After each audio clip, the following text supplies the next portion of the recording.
Hello everyone, welcome back to our channel. ఈ వీడియోలో ఒక మంచి రెసిపీ, రెండు రెసిపీస్, ఒకటి కాదు, ఒకటి మిర్చి కసాలన్, ఇంకొకటి పన్నీర్ పులావ్ ఎట్లా చేయాలనేది అయితే వీడియోలో చూపిస్తాను. వీడియోని స్కిప్ చేయకుండా లాస్ట్ వరకు చూసేయండి. ఎవరైనా ఫ్రెండ్స్ వచ్చినా, ఫ్యామిలీ మెంబర్స్ వచ్చినా అప్పటికప్పుడు ఇట్లా చేసి పెట్టుర్రి. డిన్నర్కైనా లంచ్కైనా సూపర్ టేస్టీగా ఉంటుంది.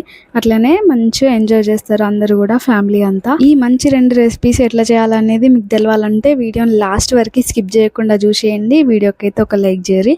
అట్లనే మరిన్ని ఇలాంటి వీడియోస్ కోసం ఛానల్ సబ్స్క్రైబ్ చేసుకోండి. నోటిఫికేషన్స్ కోసం బెల్ ఐకాన్ కూడా ప్రెస్ చేయండి. చలో స్టార్ట్ చేద్దాం ఇంకా లేట్ చేయకుండా. ఫస్ట్ అయితే దీనికోసం 2 గ్లాసుల రైస్ని కడిగి పెట్టుకోవాలి. మేమైతే ఇక్కడ బిర్యానీ రైస్ వాడుతున్నాము, బాస్మతి రైస్ కాదు, వినండి, బిర్యానీ రైస్. ఇది డీమార్ట్లో అయితే తీసుకొచ్చినాము. కేజీ 100 రూపీస్ అయితే పడ్డది. నిజంగా రైస్ అయితే సూపర్ ఉంది. మేము ఇది ఫస్ట్ టైం చేస్తున్నాము. అంటే నార్మల్గా బాస్మతి రైస్ వాడేది, biryani rice first time. Rice అయితే ఎంత పర్ఫెక్ట్గా అవుతుంది అని అనుకోలేదు, సూపర్ పర్ఫెక్ట్గా అయిపోయింది. 2 గ్లాసుల రైస్ని అయితే మంచిగా కడిగేసి నీళ్ళు పోసి పెట్టుకోవాలి, నానబెట్టుకోవాలి ఒక 1 అవర్ పాటు. నెక్స్ట్ అయితే పన్నీర్ని కట్ చేసుకోవాలి. ఇక్కడ మేమైతే హెరిటేజ్ పన్నీర్ వాడుతున్నాము. 200 గ్రామ్స్కి 120 రూపీస్ అయితే పడ్డది. వీటిని ఈవెన్గా మంచిగా చిన్న చిన్న క్యూబ్స్ లాగా అయితే కట్ చేసుకోవాలి. అప్పుడైతేనే ఈవెన్గా కుక్ అయితే ఈ పన్నీర్ పీసెస్ అయితే. ఇంకా మనం దాంట్లో అయితే సాల్ట్, కారము, కొంచెం పసుపు వేసుకొని ఒకసారి అంతా మిక్స్ చేసుకొని ఇప్పుడు స్టవ్ పైన ప్యాన్ పెట్టుకొని 2 టేబుల్ స్పూన్ల నెయ్యి అయినా ఆయిల్ అయినా ఏదైనా మీ ఇష్టము, మీ చాయిస్, వేసుకొని అది హీట్ అయిన తర్వాత పన్నీర్ పీసెస్ వేసుకొని మంచిగా ఇలా ఫ్రై అయ్యేంత వరకు ఫ్రై చేసుకోండి. మంచిగా సాఫ్ట్గా కుక్ అయితే లోపల వరకు కూడా. అప్పుడైతేనే నెక్స్ట్ అయితే పులావ్లోకి కావాల్సిన వెజ్జీస్, బఠానీలు, క్యారెట్, పచ్చిమిర్చి, ఆనియన్ ఇవన్నీ కట్ చేసి కడిగి పక్కన పెట్టేసుకోండి. ఇప్పుడు స్టవ్ పైన గిన్నె పెట్టుకొని అన్నం సరిపడా దేంట్లో అయితే ఉడుకుతుందో దాంట్లోనే పెట్టుకోండి. లేదంటే మొత్తం పైకి వచ్చేసి మెత్తగా అయిపోతుంది, ఒక్కోసారి సరిగ్గా ఉడకదు. ఇంకా స్టవ్ పైన గిన్నె పెట్టేసుకున్నాక అది హీట్ అయిన తర్వాత 1 టేబుల్ స్పూన్ ఆయిల్, 2 టేబుల్ స్పూన్ల నెయ్యి వేసుకోండి. నెయ్యి కూడా మంచిగా హీట్ అయిన తర్వాత హోల్ స్పైసెస్, పచ్చిమిర్చి, పుదీనా, బగారాకు ఇవన్నీ వేసుకొని మంచిగా ఒకసారి అయితే ఫ్రై చేసుకోండి. బగారాకు ఎప్పుడైనా సరే హోల్ స్పైసెస్తో వేసి ఫ్రై చేయకండి. హోల్ స్పైసెస్ ఫ్రై అయిన తర్వాత పచ్చిమిర్చి వేసిన తర్వాతనే బగారాకు వేసుకొని ఫ్రై చేసుకోండి. అప్పుడైతేనే అదిరిపోద్ది టేస్ట్ అనేది. ఇంకా ఇవన్నీ ఫ్రై అయిన తర్వాత సన్నగా కట్ చేసి పెట్టుకున్న ఆనియన్స్ కూడా వేసుకొని ఇవి మంచిగా ఫ్రై అయ్యేంత వరకు ఫ్రై చేసుకోండి. ఇవి కొంచెం గోల్డెన్ బ్రౌన్ అవ్వాలి, అప్పుడైతేనే వాటి టేస్ట్ అనేది ఎన్హాన్స్ అవుతుంది. ఆ తర్వాత అల్లం పేస్ట్, 1 టేబుల్ స్పూన్ అల్లం పేస్ట్ అయితే సరిపోద్ది. ఇది కూడా పచ్చివాసన పోయేంత వరకు అయితే మంచిగా ఫ్రై చేసుకోవాలి, అస్సలు పచ్చివాసన ఉండొద్దు. ఆ తర్వాత మన వెజ్జీస్ అయితే యాడ్ చేసుకోండి. క్యారెట్, నెక్స్ట్ బఠానీ ఇవన్నీ వేసుకోండి. మీ దగ్గర బీన్స్ ఉంటే, ఆలూస్ ఉంటే అవి కూడా వేసుకోండి, సూపర్ టేస్టీ ఉంటుంది. ఇవన్నీ కూడా పచ్చివాసన పోయేంత వరకు అయితే మంచిగా ఫ్రై చేసుకోవాలి. ఆయిల్లో ఈ వెజ్జీస్ అన్నీ ఎంత మంచిగా ఫ్రై అయితే అంత మంచిగా వాటి టేస్ట్ అనేది ఎన్హాన్స్ అవుతుంది. లేకపోతే తింటుంటే అస్సలు మంచిగా అనిపించదు. ఇదైతే ఏందో అనుకోకుర్రి, కొబ్బరి పాలు అయితే మేము చాలా కొబ్బరి ఉంటే దాన్ని ఇట్లా పాలలాగా తీసి డీప్ ఫ్రిడ్జ్లో స్టోర్ చేసుకున్నాం అన్నట్టు, అందుకోసమే కొంచెం గడ్డలాగుంది. ఈ కొబ్బరి పాలు వేసుకునే కన్నా ముందే మనం ముందుగా ఫ్రై చేసి పెట్టుకున్న పన్నీర్ ముక్కలు కూడా యాడ్ చేసుకోరు, ఇందాక చెప్పడం మర్చిపోయా. మనం నార్మల్గా ఫ్రెష్గా తీసుకున్న కొబ్బరి పాలు అయితే లిక్విడ్ స్టేట్లో ఉంటాయి కదా, ఇది డీప్ ఫ్రిడ్జ్లో స్టోర్ చేసినాం కాబట్టి సాలిడ్ స్టేట్లో ఉంది. ఇట్లా వాడుకుంటున్నారు ఏం కాదా అనేది అస్సలు అనుకోకుర్రి, సూపర్ ఉంటుంది, అసలు ఏం ప్రాబ్లం ఉండదు. డీప్ ఫ్రిడ్జ్లో స్టోర్ చేస్తున్నాం కాబట్టి అస్సలకే పాడవద్దు, ఫ్రెష్గా ఉంటుంది. 2 గ్లాసుల రైస్కి కొబ్బరి పాలు 1 కప్ అయితే సరిపోతుంది. ఆ తర్వాత కారము, ధనియా పౌడర్ ఇవన్నీ వేసుకొని ఒకసారి మిక్స్ చేసుకున్నాక ఇది ఒక పేస్ట్ వేసినాం కదా, అదేందో అనుకోకుర్రి. మనం నార్మల్గా ఏదన్నా మసాలా కర్రీస్ చేస్తే దాంట్లో వేసుకుంటాం కదా ఆనియన్ పేస్ట్, ఆనియన్స్, టమాటో, జీడిపప్పు ఇవన్నీ ఫ్రై చేసి పేస్ట్ చేసుకుంటాం కదా, అదే ఈ పేస్ట్. యాక్చువల్గా వీడియో అయితే తీసినా కానీ మిస్ అయిపోయింది, క్లిక్ అనేది రాలేదు, అందుకోసమే ఏదైతే చెప్తున్నా మీకు. ఈ పేస్ట్ కూడా వేసుకొని అంతా మంచిగా మిక్స్ చేసుకున్నాక టేస్ట్కి సరిపోయేలాగా సాల్ట్, ఇంకా కొంచెం కొత్తిమీర వేసుకొని ఒకసారి మిక్స్ చేసుకోండి. ఇప్పుడు మన రైస్ అయితే వేసుకోవాలి, కడిగి నానబెట్టుకున్నది. అంటే యాక్చువల్గా మనం బగారా రైస్ చేస్తే మాత్రం ముందే నీళ్ళు వేసుకుంటాం కదా, ఎసరు.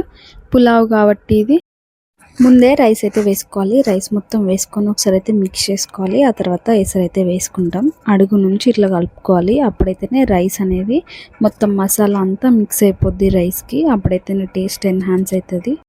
మొత్తం అడుగు నుండి ఇట్లా బియ్యాన్ని కలిపేసుకున్నాక ఇప్పుడైతే ఎసరు వేసుకోవాలి. 2 గ్లాసుల రైస్కి 2.5 గ్లాసుల వాటర్ అయితే సరిపోతుంది. అంతే, పర్ఫెక్ట్గా కుక్ అవుతుంది. మీరు ఎలాంటి డౌట్ లేకుండా ఈ ఎసరు అయితే వాడుకోవచ్చు. ఎసరు కరెక్ట్గా సరిపోయింది అనేది ఎట్లా తెలుస్తుంది అంటే మొత్తం బియ్యం వేసిన తర్వాత అవంతా మంచిగా ఇట్లా కలపడానికి ఈజీగా ఉంటే ఎసరు అయితే కరెక్ట్గా సరిపోయింది అని అంటే ఇక్కడ ముందే మనము బియ్యం వేస్తున్నాం కాబట్టి అట్లయినా తెలుస్తుంది మనకు. ఎసరికి సరిపోయే నీళ్ళు పోసిన తర్వాత మొత్తం మిక్స్ చేస్తుంటే ఈజీగా ఇట్లా కలపడానికి వస్తే ఎసరు అయితే కరెక్ట్గా సరిపోయినట్టే. మూత పెట్టుకొని ఒక 15 నిమిషాలు కుక్ చేసుకొని మధ్య మధ్యలో కలుపుకుంటా మీడియం ఫ్లేమ్లో పెట్టుకొని ఆ తర్వాత ఫైనల్గా సిమ్లో పెట్టుకొని ఒక 5 నిమిషాల తర్వాత స్టవ్ ఆఫ్ చేసుకోండి. వేడిగా ఉన్నప్పుడు మెత్తగా అనిపిస్తుంది కానీ చల్లారిన తర్వాత పర్ఫెక్ట్గా అనిపిస్తుంది.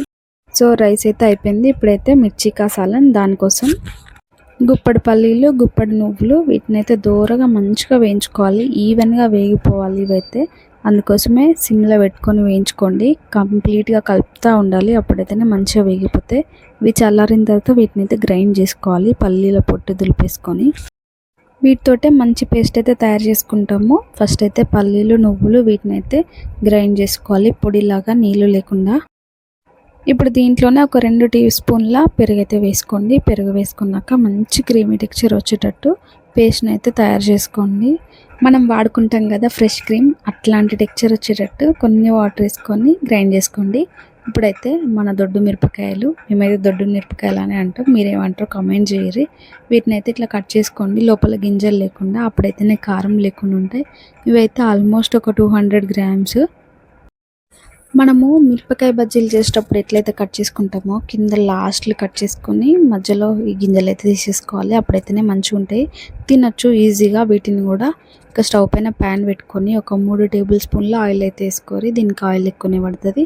ఆయిల్ హీట్ అయిన తర్వాత అల్లం పేస్ట్ వేసుకొని అది పచ్చివాసన పోయేంత వరకు ఫ్రై చేసుకున్నాక ఇప్పుడైతే కట్ చేసి పెట్టుకున్న ఈ దొడ్డు మిర్చిలను అయితే వేసుకోండి. వీటికి తోడుమలు తీసేయొద్దు, అట్లనే వేసుకోండి. ఇగో చూస్తారు కదా వీడియోలో, ఇట్లయితే మంచిగా అవి మగ్గిపోవాలి, అప్పుడైతే మంచిగా తినబుద్ధి అవుతుంది. వాటిని చూస్తేనే తినబుద్ధి అవుతుంది ఇప్పుడే. తర్వాత వీటిలో కొంచెం పసుపు వేసుకొని వీటిని అయితే మంచిగా కలుపుకోండి.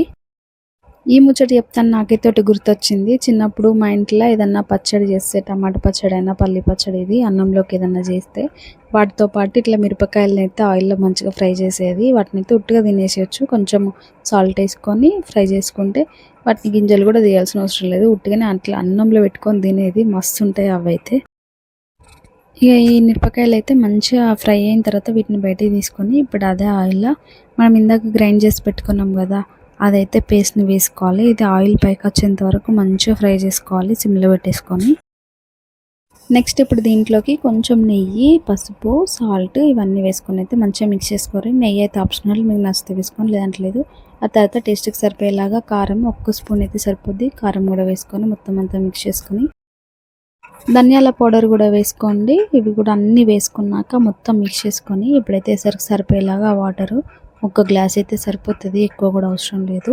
నీళ్ళన్నీ మొత్తం వేసుకున్నాక ఒకసారి అంతా మిక్స్ చేసుకొని చింతపండు అయితే నానబెట్టుకోవాలి. చింతపండు నానబెట్టుకొని చింతపండు రసం కూడా వేసుకోవాలి. దీంట్లో కొంచెం సరిపోద్ది అంతే. అన్ని ఇంగ్రీడియంట్స్ అయితే వేసినట్టే. ఒకసారి పులుపు, సాల్ట్ అవన్నీ అడ్జస్ట్మెంట్స్ అయితే చూసుకోండి. తక్కువ పడితే మనం వేసుకోవచ్చు, సాల్ట్ కారం అయినా కూడా.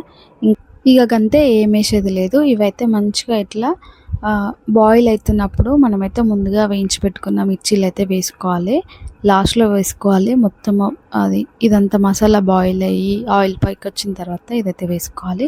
పచ్చిమిర్చీలు, కొత్తిమీర వేసేసుకొని ఒక 10 మినిట్స్ మీడియం ఫ్లేమ్లో పెట్టేసుకొని గ్రేవీ అంతా చిక్కగా అయ్యేంత వరకు ఉంచుకుంటే మన టేస్టీ మిర్చి కసాలను రెడీ.